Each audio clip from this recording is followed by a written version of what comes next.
मालपुरा गांव में दिनेश नाम का एक गरीब युवक रहता था।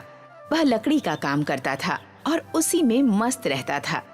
उसी गांव में एक बहुत अमीर जमींदार भी रहता था। उसका भी दिनेश की उम्र का एक बेटा था। उसका नाम तरुण था। तरुण को अपने बाप के पैसों का बहुत घमंड था और वह अक्सर एरोप्लेन में बैठकर नई नई जगहों की सैर करने का शौकीन था। वह जब किसी नई जगह की सैर करके गांव लौटता था तो गांव वालों के आगे बड़ी बड़ी डींगे हाँकने लगता था। एक दिन तरुण अपनी कार रोककर गांव वालों से बात करता है। राम राम छोटे जमींदार, कहाँ घूमने आए हैं? जहाँ अमीर लोगों को घूमना चाहिए। एरोप्लेन में बैठकर बादलों की सैर करके आया हूँ। कभी देखा है तुमने एरोप्लेन? हाँ, जमीन पर खड़े होकर आसमान में उड़ते हुए कई बार देखा है। हम तो एरोप्लेन जमीन से आसमान में उड़ते हुए ही देख सकते हैं। तुम गरीब बैलगाड़ी छाप और कर भी क्या सकते हो। तरुण गरीब गांव वालों पर यह ताना कसकर निकल जाता है, मगर गरीब गांव वालों को उस घमंडी तरुण पर गुस्सा आता है।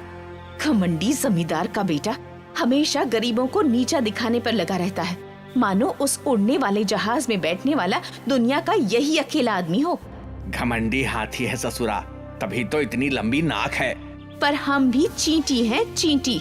इसकी लंबी नाक में घुस जाएं तो इसकी नाक में दम कर देंगे, निकम्मा कहीं का। एक दिन दिनेश का बेटा राका उससे लकड़ी का छोटा एरोप्लेन बनवाने के लिए जिद कर रहा होता है। पापा पापा, हमारे लिए लकड़ी का एरोप्लेन बना दो, हमें एरोप्लेन से खेलना है। नहीं नहीं, एरोप्लेन से खेल कर क्या करोगे? मैं तुम्हारे लिए बैलगाड़ी बना देता हूँ। दिनेश की यह बात सुनकर उसकी पत्नी आशा को गुस्सा आ जाता है और वह दिनेश को खरी खोटी सुनाने लगती है। आप भी कमाल करते हो जी, बच्चा एरोप्लेन बनाने को कह रहा है और आप बैलगाड़ी बनाने पर अड़े हुए हैं। ऐसा क्यों?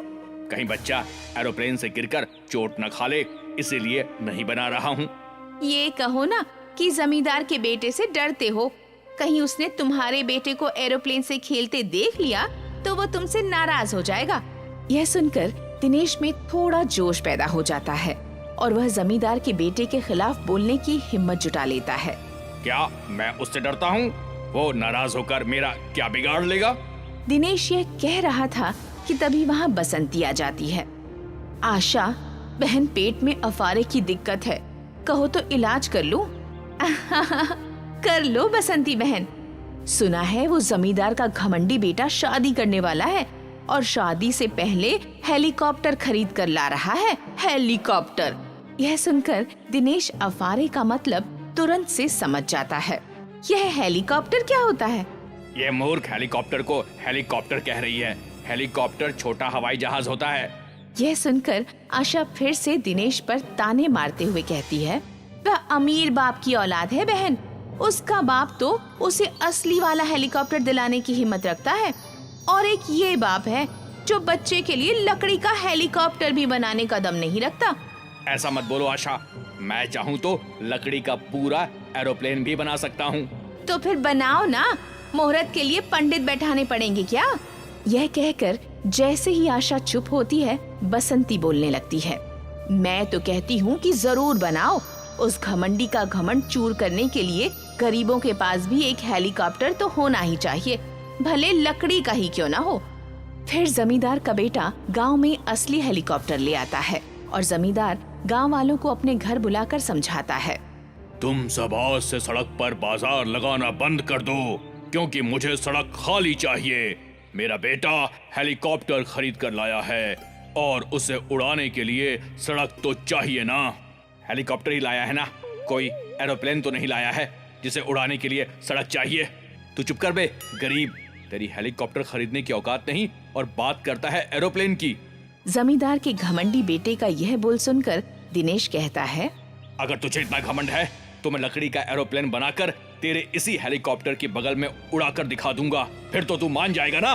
अगर तू लकड़ी का एरोप्लेन बनाकर उसे हमारे हेलीकॉप्टर के बगल में उड़ाकर दिखा देगा तो मैं अपनी हवेली और खेत तेरे नाम करके गांव छोड़ दूंगा। और अगर मैं ये न कर सका तो मैं भी अपना सब कुछ तुम लोगों को देकर गांव छोड़ दूंगा, ठीक है? दिनेश की इस बात से तरुण खुश न हुआ और बोला, तुम्हें अकेले नहीं बल्कि सारे गरीबों को गांव छोड़कर जाना होगा। शर्त मंजूर है तो बोलो। क्यों भाई गांव वालों, मंजूर है तुम्हें? दिनेश पहुंचा हुआ खिलाड़ी था और ऊपर से गांव वाले जमींदार के घमंडी बेटे के घमंड से भी तंग आ गए थे, इसलिए सब ने बिना विचार किए ही हामी भर दी। हाँ, हम सबको आपकी शर्त मंजूर है। उस दिन के बाद दिनेश दिन रात लकड़ी का एरोप्लेन बनाने में लग जाता है और जमींदार मन ही मन यह सोचकर खुश होता रहता है कि अब तो गांव के सब गरीब किसानों के घर और खेत उसके हो जाएंगे, क्योंकि दिनेश का लकड़ी का एरोप्लेन उसके असली हेलीकॉप्टर के सामने एक खिलौना ही साबित होगा। क्या बे दिनेश, तो कुछ कर भी सकेगा या अपने साथ साथ हमें भी डुबोएगा? तुम चिंता मत करो, मैं ऐसा एरोप्लेन बनाऊंगा जिसमें गांव के सभी गरीब बैठकर आसमान में उड़ते दिखाई देंगे। देख लेना, कहीं हम आसमान में उड़ने के बजाय गांव छोड़ने के लिए सड़क पर धूल उड़ाते ना नजर आए। इस तरह 1 महीना बीत जाता है और दिनेश कहीं की ईंट और कहीं का रोड़ा जमा करके लकड़ी का एक बहुत बड़ा एरोप्लेन बना लेता है। ये पूरा एरोप्लेन कार के पहियों पर खड़ा था। इस एरोप्लेन को देखकर जमींदार और उसका बेटा दोनों हंसने लगते हैं। अरे ये एरोप्लेन बनाया है या लकड़ी की बास? आसमान में उड़ना तो दूर, इसका तो सड़क पर चलना भी मुश्किल है। उनकी ये बात सुनकर गांव वाले डर जाते हैं और दिनेश की तरफ संदेह से देखने लगते हैं। अरे भाइयों, उनकी बातों को भूलकर एरोप्लेन में लगी लकड़ी की सीटों पर बैठ जाइए। आपके बैठते ही ये अपने आप चलने लगेगा और फिर आसमान में उड़ जाएगा। उसकी बात सुनकर गांव वाले मन मारकर एरोप्लेन में बैठ जाते हैं और फिर जमींदार और उसका बेटा भी अपने हेलीकॉप्टर में बैठ जाते हैं। फिर कुछ ही मिनटों में जमींदार का हेलीकॉप्टर तो आसमान के चक्कर काटने लगता है, मगर दिनेश का एरोप्लेन चींटी की चाल से सड़क पर ही चलता रह जाता है। अरे उड़ना तो दूर, ये तो ठीक से दौड़ भी नहीं पा रहा है।